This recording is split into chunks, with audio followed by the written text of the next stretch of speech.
2.4 के शेष प्रश्न अपन इस वीडियो में करने जा रहे हैं हल। इससे पहले के जो प्रश्न थे वो इसी वीडियो के पार्ट फर्स्ट में सॉल्व कर चुका हूं मैं। आप चाहो तो उनको डिस्क्रिप्शन बॉक्स में लिंक दिया गया है, उसमें जाकर के देख सकते हो। पांचों ही प्रश्न जो थे वो हमने अच्छी तरह से सॉल्व कर दिए हैं, वहां पर अच्छी तरह समझा दिए हैं, आप वहां जाकर के देख लेना। आ जाइए 2.4 के बचे हुए शेष प्रश्न शुरू करते हैं। 5 प्रश्न हम कर चुके थे। छठा प्रश्न देखिए, माहुली गांव में एक तंग आयताकार भूखंड विद्यालय बनाने के लिए सुरक्षित है। इस भूखंड की लंबाई और चौड़ाई में अनुपात 11:4 का अनुपात है। गांव पंचायत को इस भूखंड की बाढ़ का मतलब चारों तरफ फेंसिंग करवानी है, तार की है, कराने का खर्चा 100 रुपए प्रति मीटर की दर से 75,000 रुपए व्यय करने होंगे। यानी कि उसकी जितनी भी उस आयताकार के मैदान की जो परिमाप है उसका खर्चा आया है 75,000 रुपए। तो उसका परिमाप कितना मीटर होगा? तो हमारे को पता है कि परिमाप की जो उस फेंसिंग कराने की दर हमारे को दे रखी है कि 1 मीटर के 100 रुपए है। 1 मीटर के 100 रुपए हैं, तो कितने मीटर के 75,000 रुपए लगेंगे? यानी कि उसकी 4 दीवारी कराने के जो परिमाप है वो कितने मीटर होगा? तो हम 75,000 के अंदर उसकी जो दर है 100 रुपए प्रति मीटर, उसका भाग दे देंगे। तो हमारे को उस विद्यालय के भूखंड की चारों तरफ की परिमाप आ जाएगा। और जब परिमाप आ जाएगा तो आयत का परिमाप का सूत्र होता है 2 कोष्टक लंबाई प्लस चौड़ाई। सूत्र लगा करके आसानी से उस भूखंड की लंबाई और चौड़ाई ज्ञात कर लेंगे। ये बात जरूर ध्यान रखना आपको कि परिमाप दे नहीं रखा है, परिमाप को बताया गया है कि उसके चारों तरफ दीवार के चारों तरफ फेंसिंग कराने का खर्चा, चारों तरफ उसके जो बाढ़ कराने का खर्चा 75,000 रुपए है और उनकी दर दे रखी है। तो हम आसानी से निकाल सकते हैं कि कुल खर्चा 75,000 रुपए आया है, दर उसकी 100 रुपए प्रति मीटर है, तो हम 75,000 में 100 का भाग दे देंगे। तो क्या आ जाएगा? परिमाप आ जाएगा, उस भूखंड के चारों तरफ की लंबाई आ जाएगी। चलो आ जाइए लंबाई।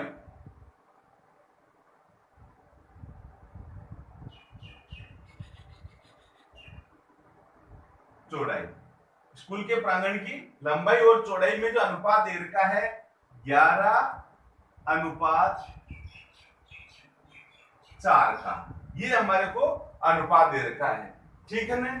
और इसका हमें निकालना है लंबाई और चौड़ाई का मान। तो आपको याद होगा आयत का परिमाप ज्ञात करने का सूत्र क्या होता है? आयत का परिमाप बराबर 2 कोष्टक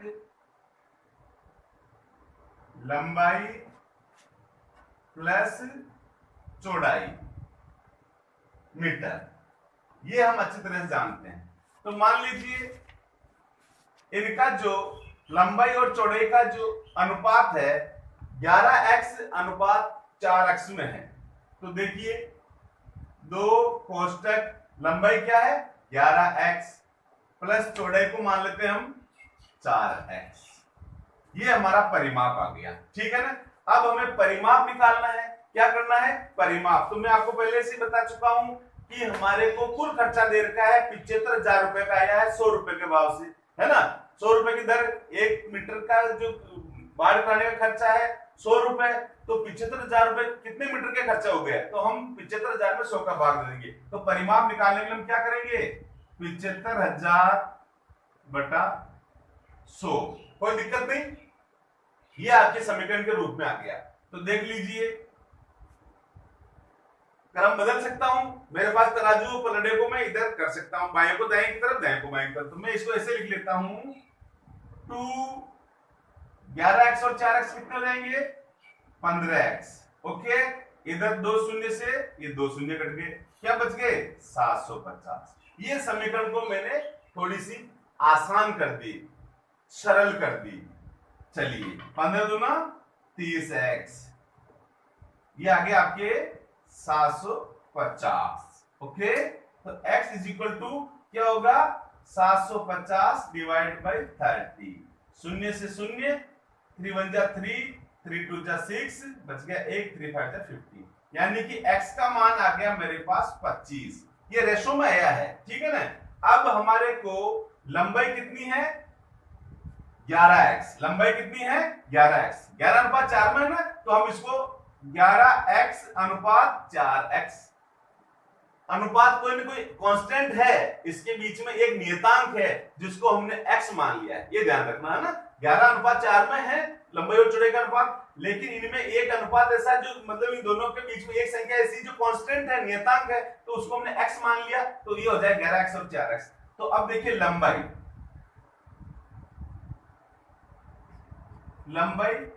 11x अर्थात 11 इंटू 25, 25 से 25, 25 से 25 और 2 26 27, 275 मीटर, ठीक है। और चौड़ाई, चौड़ाई देख लीजिए कितनी है 4x, 4 इंटू 25, 25 चौके 100 मीटर, यानी कि उस स्कूल का जो प्रांगण है, स्कूल का जो भूखंड है, उसकी लंबाई 275 मीटर है और चौड़ाई है 100 मीटर। ओके, कोई भी समस्या नहीं, फिर भी कोई समस्या हो तो आप मेरे को कमेंट बॉक्स में लिख देना, मैं कोशिश करूंगा आपके निराकरण करने की। चलिए, ये आपका छठा प्रश्न कंप्लीट हुआ। आ जाइए, सातवां प्रश्न थोड़ा सा लंबा है, समझ लीजिए। हसन स्कूल वर्दी बनाने के लिए 2 प्रकार के कपड़े खरीदता है। वर्दी में क्या चाहिए, कमीज और पतलून। इसमें कमीज के कपड़े का भाव ध्यान रखना 50 रुपए प्रति मीटर और पतलून के कपड़े का भाव 90 रुपए प्रति मीटर। आपने देखा होगा कि कपड़े का जो पैंट और शर्ट का जो कपड़ा होता है उसकी थोड़ी क्वालिटी में अंतर होता है, तो उनके भाव में भी अंतर है। तो कमीज का कपड़ा 50 रुपए मीटर है और पतलून का कपड़ा 90 रुपए मीटर है। वह कमीज के प्रत्येक 3 मीटर कपड़े के लिए पतलून का 2 मीटर कपड़ा खरीदता है। ये बात आपको ध्यान रखना। भाव तो चलो हो गया, कमती ज्यादा हो सकता है, लेकिन कमीज और पतलून में जो कपड़ा इस्तेमाल करने का जो माप है वो है कि कमीज में 3 मीटर लगता है और पतलून में 2 मीटर लगता है। वह इस कपड़े को 12% और 10% के लाभ पर बेच करके 36,000 रुपए प्राप्त करता है। 36,000 लाभ नहीं है, टोटल 36,000 रुपए प्राप्त करता है, जिसके अंदर उसको 12% का लाभ तो कमीज पर हो रहा है और 10% का लाभ पतलून पर हो रहा है। उसने पतलूनों के लिए कितना कपड़ा खरीदा था, ये मैंने आपको समझाने की कोशिश की थी। प्रश्न को मैंने समझाया है। अब आ जाइए प्रत्येक स्टेप को करते हैं। कमीज, ओके, शर्ट है ना, पतलून। अब देखिए कमीज का जो कपड़ा है वो 3 मीटर चाहिए और वो 50 के भाव से खरीदता है, ठीक है ना। कमीज का कपड़ा क्या करता है, उसको 3 तो मीटर चाहिए और उसका भाव है 50 रुपए प्रति मीटर। और पतलून का जो कपड़ा है वो 2 मीटर खरीदता है और उसका भाव है 90 रुपए प्रति मीटर। तो मान लीजिए उसने एक कमीज और एक पतलून बनाया, अपने हिसाब से देख रहे हैं, तो क्या हो गया, उसने कितना खर्चा कर दिया 150, ठीक है ना। और इसका हो गया 9 दूना 18, 180 रुपए। यहां तक कोई दिक्कत नहीं है भाई, 3 मीटर कमीज खरीद रहा 50 रुपए के भाव से तो 150 रुपए लग गए, 2 मीटर पतलून खरीद रहा है 90 रुपए के भाव से 180 रुपए हो गए। यहां तक आपको मेरे हिसाब से कोई तकलीफ नहीं होनी चाहिए। अब देखिए क्या कह रहा है, कमीज के ऊपर क्रम से लिख रखा ना, तो पहले कमीज का नंबर है तो पहले हम कमीज पर उसको 12% का लाभ हो रहा है और पतलून पर 10% का लाभ हो रहा है। तो अब देखिए मान लीजिए मैंने 100 रुपए का कमीज का कपड़ा खरीदा तो मुझे 12% का लाभ हो रहा है, तो मैं 112 में बेचूंगा, ठीक है ना। और 100 रुपए का मैंने पतलून का भाव का कपड़ा खरीदा और 10% लाभ से बेच रहा हूं, तो कितने रुपए बेचूंगा 110 रुपए।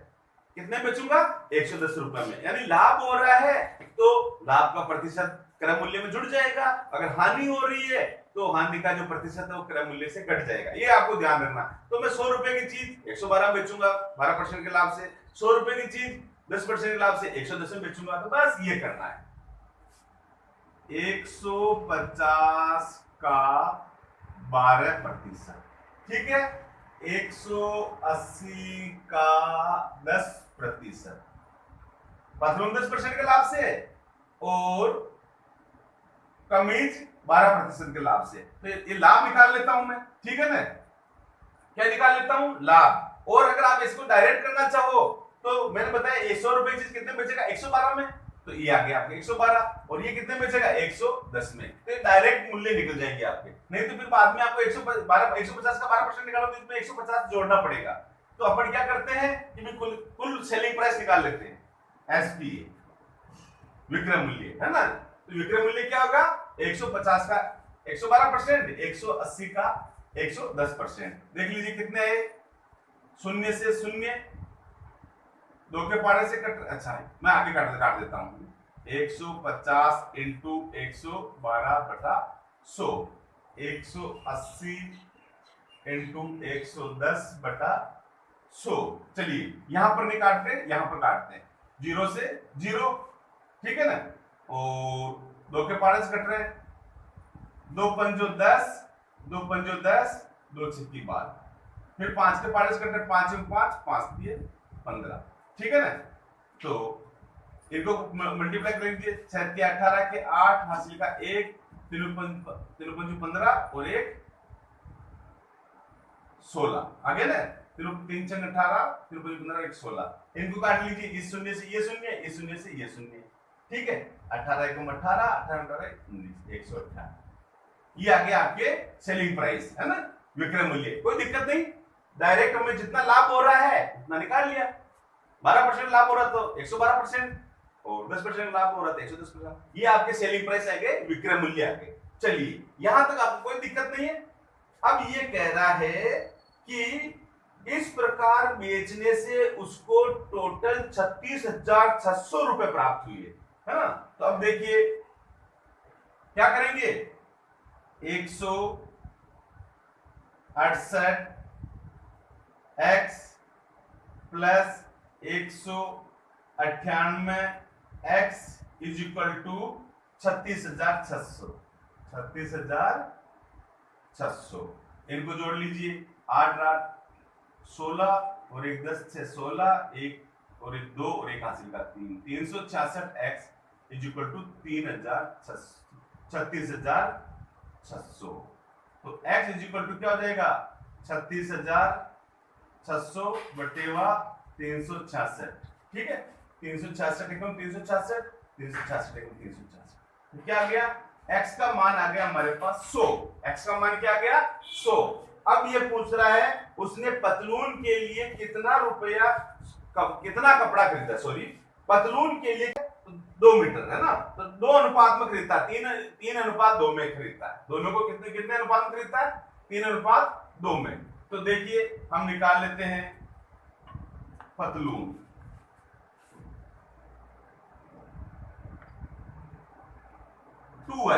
क्या आएगा, 2x, तो 2 इंटू 100 बराबर 200 मीटर। कितना खरीदता है, 200 मीटर। 8वां प्रश्न है, हिरणों के एक झुंड का आधा भाग मैदान में चल रहा है और शेष कितना बचा, आधा भाग मैदान में चल रहा था, आधा भाग बचा, तो शेष का यानी आधे भाग का 3/4 पड़ोस में ही खेल कूद कर रहा है। यानी कि आधा भाग तो मैदान में चल रहा है और आधे का 3/4 खेल कूद कर रहा है। अब शेष बचे, यानी कि आधे के 3/4 निकालने के बाद जो शेष बचे, 9 हिरण एक तालाब में पानी पी रहे हैं, तो झुंड में हिरणों की संख्या ज्ञात कीजिए। आइए, माना कि झुंड में हिरणों की संख्या x है, माना कि झुंड में हिरणों की संख्या x है, ठीक है। आधा भाग मैदान में चल रहा है, मैदान में चरने वाले हिरणों की संख्या कितनी है? आधी है। तो x का आधा क्या हो जाएगा? x बटे 2 है। शेष कितने बचे? x का आधा, x बटे 2, तो शेष भी आधा बच गया। शेष x बटा 2 का 3/4 पड़ोस में खेल कूद कर रहा है। शेष x बटे 2 का 3/4 खेल कूद कर रहे हैं, ठीक है ना। तो देखिए x बटा 2 का 3/4 कितना हो गया? 3x अपॉन 4 दूनी 8। ये खेल कूद कर रहा है। अब ये कह रहा है कि शेष बच्चे हिरण तालाब में पानी पी रहे हैं। तो अब शेष आधे तो चले गए अपने चरने के लिए, आधा बच गया जिसमें से खेल कूद कर रहे हैं 3x बटे 8, और अब आधे में से 3/4 निकलने के बाद जो बचे हुए हैं वो है 9, और अपने हिसाब से कितने हैं? देखिए x बटा 2 माइनस 3x अपॉन 8। हमारे पास आधे बच्चे थे, आधे के 3/4 खेल कूद कर रहे हैं, तो जो शेष बचे हैं वो क्या आएंगे? x बटे 2 माइनस 3x अपॉन 8, यानी कि आधे के चौथाई हमने आधे के 3/4 निकाल लिए, तो शेष बच गए। शेष आधे से निकलेंगे। तो अब देख लीजिए अपने हिसाब से ये होना चाहिए कि आधे का 3/4 निकालने के बाद शेष बचने चाहिए, और इसके हिसाब से कितने बच रहे हैं? 9, तो बराबर 9। बस समीकरण को हल कर लो, एलसीएम ले लो सीधा। कितना देगा? 8, 2 चौके 8, 4x माइनस 8 एक 8, 3x बराबर 8 का भाग 9 में दिया, 8 में 1 का भाग दिया 8 बार, 8 को 9 से गुणा 9 8 72। चलिए 4x minus 3x is equal to 72। 4x में 3x गए तो x इज इक्वल टू 72। झुंड में हिरणों की संख्या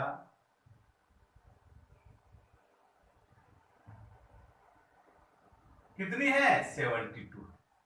यही आपके आंसर है। ओके, समझ में आ गया? कुछ नहीं किया, आधे में से 3/3 क्या कर रहे हैं? खेलकूद कर रहे हैं। तो हमारे पास जितने आधे थे उसका 3/4 निकाल लिया, ये आधे थे उसमें 3/4 निकाल लिए, तो हमारे ये हिसाब बनना चाहिए। और प्रश्न ये कह रहा है कि बच्चे 9, हमने इसमें बना ली। ठीक है, आ जाइए आगे वाला सवाल कर लेते हैं। 9वां सवाल देखिए। 9वां सवाल है, देखिए दादाजी की आयु अपनी पोत्री की आयु की 10 गुनी है। दादाजी की आयु उनकी पोत्री की आयु से 10 गुनी है। यदि उनकी आयु पोत्री की आयु से 54 वर्ष अधिक है तो उन दोनों की आयु ज्ञात कीजिए। आइए,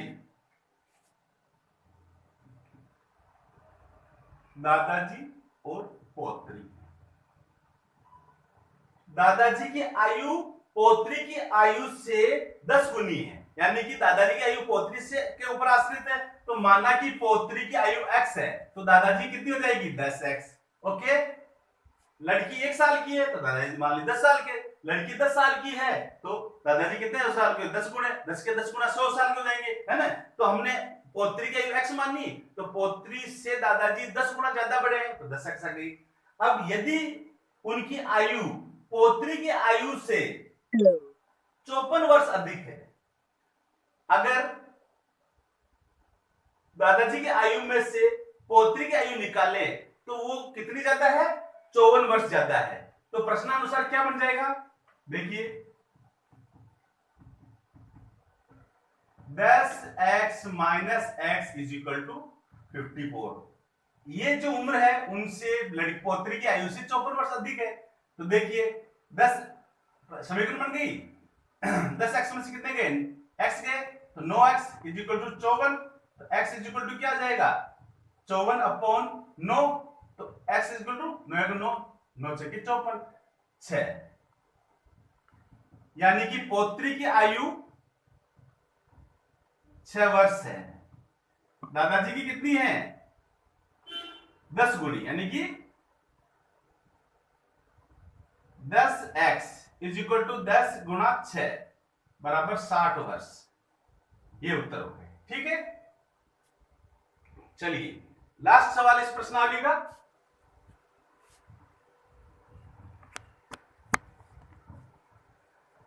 दसवां प्रश्न देखिए, दसवां प्रश्न क्या कहता है? अमन की आयु उसके पुत्र की आयु की 3 गुनी है। यहां पर अमन है, अपने पुत्र की आयु से 3 गुना अधिक है। मान लीजिए पुत्र 10 साल का है, तो अमन कितने साल का होगा? 3 गुना अधिक, 30 साल का। 10 वर्ष पहले उसकी आयु पुत्र की आयु की 5 गुनी थी। 10 वर्ष पूर्व उसकी आयु पुत्र की आयु की 5 गुनी थी। दोनों की वर्तमान आयु ज्ञात कीजिए। आ जाइए, अमन पुत्र, मान लीजिए पुत्र की आयु x वर्ष है। कितनी वह है? तो अमन की आयु उसके पुत्र की आयु की 3 गुनी है। तो पुत्र की आयु x वर्ष है, तो अमन क्या होगा? 3x। अमन की आयु हो जाएगी 3x वर्ष। ओके, 10 वर्ष पूर्व, 10 वर्ष पूर्व की आयु मैंने पहले भी समझाया और समझा देता हूं। आज मैं 30 साल का हूं, तो 10 साल पहले कितने साल का था? 20 साल का था, माइनस हो जाएगा। और 10 साल बाद कितने साल का हो जाऊंगा? 40 साल का हो जाऊंगा, है ना। तो 10 वर्ष पूर्व इसकी आयु हो जाएगी 3x माइनस 10 और पुत्र की हो जाएगी x माइनस 10। अब संबंध को पढ़िए। 10 वर्ष पहले उसकी आयु पुत्र की आयु की 5 गुनी थी, यानी कि अमन की आयु 10 साल पहले पुत्र की आयु की 5 गुनी थी। अगर हम इन दोनों को बराबर करना चाहें तो क्या करना पड़ेगा? अमन की आयु तो वैसे ही 5 गुनी है, तो हमें पुत्र की आयु को 5 से गुणा करना पड़ेगा, ताकि पुत्र की आयु भी अपने पिता की आयु के बराबर हो जाए। तो बस ये ध्यान, बस ये समीकरण बन गया। 3x minus 10 is equal to 5 को अंदर वाले सभी अवयव से गुणा कर लीजिए। 5x माइनस प्लस माइनस 10 पंजो 50। ओके, 3x इधर आए तो माइनस के 5x माइनस के 50, 10 इधर गए तो प्लस के 10। 3x और 5x किसके ज्यादा है? माइनस का माइनस का चिन्ह आ जाएगा। कितने ज्यादा है? 2x ज्यादा है, यानी माइनस के 5x में से प्लस के 3x माइनस कर दिए तो माइनस के 2x आ गए। वापस इसमें माइनस के ज्यादा है, कितने ज्यादा है? माइनस के 50 और प्लस के 10 तो 40 ज्यादा है, यानी माइनस के 50 में से 10 को लेस कर दिया। ओके, तो x इज इक्वल टू क्या हो जाएगा? Minus 40 upon minus 2। 0 से 0 कैंसिल, 2 1 जा 2, 2 2 जा 4, 20, यानी कि x is equal to 20। x किसको माना हमने? पुत्र को। तो पुत्र की आयु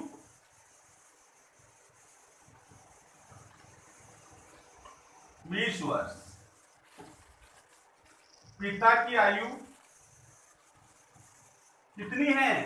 3 गुनी है, 3x, यानी कि 3 इंटू 20, 20 के 60, 60 वर्ष, है ना। तो आंसर हो गए 20 और 60। ये 2.4 कंप्लीट हुई।